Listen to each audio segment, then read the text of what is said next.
टाटा, बिरला, अंबानी, ये सब वो बिजनेसमैन हैं जब इन्होंने अपने बिजनेस को या इनके पूर्वजों ने अपने बिजनेस को जब स्टार्ट किया तो उस समय उस व्यापार की कोई मांग नहीं थी, लेकिन धीरे धीरे उसकी डिमांड बढ़ी और आज ये दुनिया के बड़े और अच्छे और सफल बिजनेसमैन में से हैं।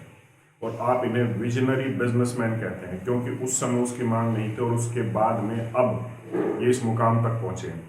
ठीक उसी तरीके से जब कोई इन्वेस्टर आपको म्यूचुअल फंड में इन्वेस्ट करने के लिए कहता है और बाद में आपका पैसा डबल हो जाता है या मतलब बढ़ जाता है तो आप उसे एक विजनरी इन्वेस्टर कहते हैं। लेकिन कई बार हम आपको आने वाली परेशानियों के बारे में बताते हैं तो उसे अक्सर कॉन्स्पिरेसी थ्योरी के लिस्ट में डाल दिया जाता है, लेकिन ये सब हो रहा है आपके सामने ही हो रहा है।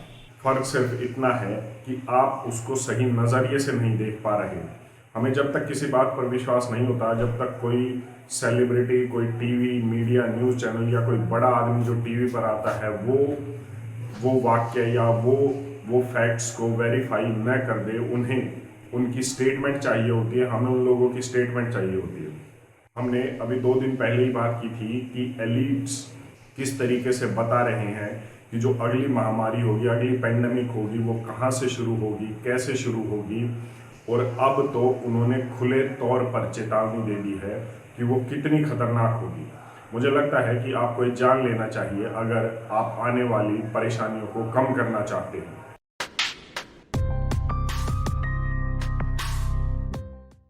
वैसे तो हमने कई बार बात की है कि जो कोरोना की महामारी है उसके बाद भी अभी महामारियों का दौर लगातार चलता रहेगा, ये आती रहेंगी, चाहे वो क्लाइमेट चेंज के बहाने, चाहे वो ग्लोबल वार्मिंग के बहाने या फिर किसी भी तरीके से। पिछले वीडियो में भी हमने बात की थी कि किस तरीके से जो अगली महामारी शुरू होगी वो बताया जा रहा है ब्राज़ील के अमेज़न फॉरेस्ट से शुरू होगी और वो क्यों हो रही है।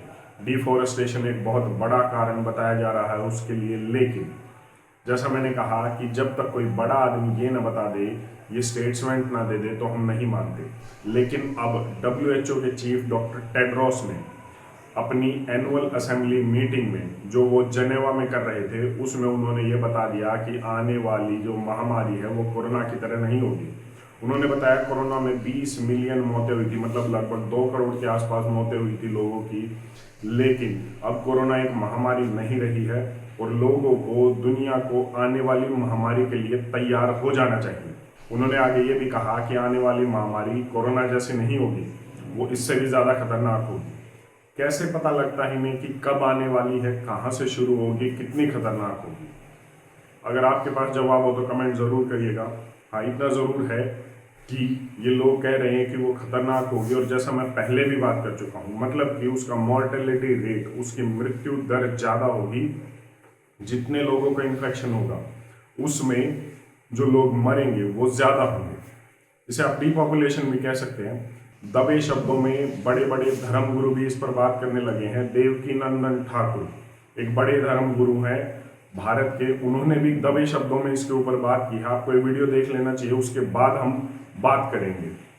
मतलब क्या एक बात सुनी होगी आपने कि जनसंख्या बहुत बड़ी हो रही है, सुन रहे हो?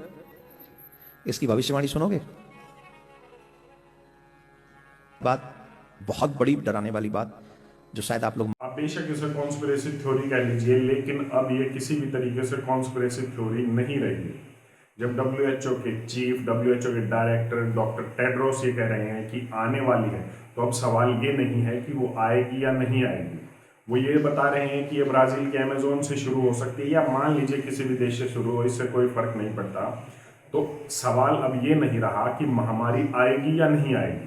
वो आएगी, इसका जवाब हमें मिल चुका है। हमें ये भी जवाब मिल चुका है कि वो खतरनाक होगी, मतलब कि उसमें लोगों की मृत्यु होगी, ज़्यादा मृत्यु होगी कोरोना के मुकाबले। तो सवाल ये है कि क्या हम तैयारी कर रहे हैं या नहीं कर रहे हैं। मैंने एक और वीडियो में बात की थी कि पूरी दुनिया के साइंटिस्ट ने, एक बड़े पैनल ने रिसर्च की थी कि कोरोना की महामारी के लिए या किसी भी बीमारी के लिए जो सबसे बड़ी चीज़ बाहर निकल कर आई वो थी आपकी इम्यूनिटी। अगर आपकी इम्यूनिटी स्ट्रांग है तो आपने इन्फेक्शन को नहीं पकड़ा, या पकड़ा तो भी सिम्टम्स नहीं आए।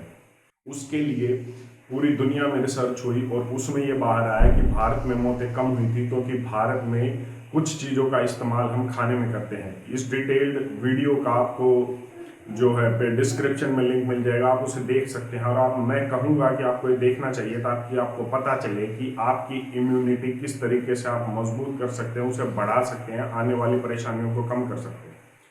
जो सबसे अच्छी और सबसे बड़ी तैयारी जो सबसे पहले आपको करनी चाहिए वो यही करनी चाहिए कि आपको लगातार अपनी इम्यूनिटी को बढ़ाना चाहिए, और वो आप इन्हीं तरीके से कर सकते हैं, हम पहले भी बात कर चुके हैं। दूसरी चीज, आपको एक ऐसे मॉडल पर काम करना होगा जब आपको अपने पिंजरों में बंद कर दिया जाए, जैसे कोरोना में, तो आपको फैमिली डॉक्टर नहीं, एक फैमिली फार्मर काम आएगा जो आपको बिना पेस्टिसाइड बिना केमिकल्स का खाना देगा, जो आपको एक ऐसा खाना देगा जिससे आपकी इम्यूनिटी इंप्रूव होगी। और इससे भी बेहतर अगर आप अपना बोए अपना खाएं तो इससे बेहतर कुछ भी नहीं होगा, जैसा कि एक सेल्फ सस्टेनेबल मॉडल जो मैं अक्सर बात करता हूं। लेकिन फिर भी अगर आप नहीं कर सकते तो इतना ज़रूर कीजिए कि आप एक फैमिली फार्मर जरूर अपना लीजिए, क्योंकि अभी आपके पास समय है। उस समय आपके पास समय नहीं होगा इन चीज़ों को करने का, उसके बाद जो चल रहा है उसे चलते रहने का भी समय नहीं होगा आपके पास। मेरी तो इतनी सी राय है कि आप जल्द से जल्द एक फैमिली फार्मर कीजिए, अपनी इम्यूनिटी को बढ़ाइए, processed food, ultra processed food, packaged food से दूर रहिए, नॉन वेज मत खाइए, वेजिटेरियन फूड खाइए, सैलेड्स वगैरह लीजिए, गाय का दूध गाय का घी खाइए, इम्यूनिटी को बढ़ाइए, क्योंकि आने वाले समय में यही आपके काम आने वाली है।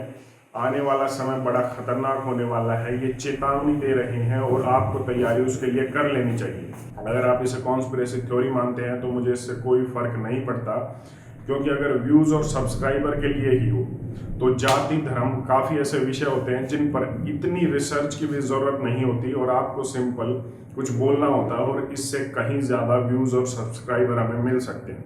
लेकिन वो हमारा लक्ष्य कभी नहीं रहा है। हमारा लक्ष्य है कि लोगों को रिसर्च बेस्ड चीज़ें मिलें ताकि उनकी आने वाली परेशानियां कम हो। अगर आप इस चीज़ को समझ सकते हैं तो आपकी अपनी परेशानियों को कम कीजिए।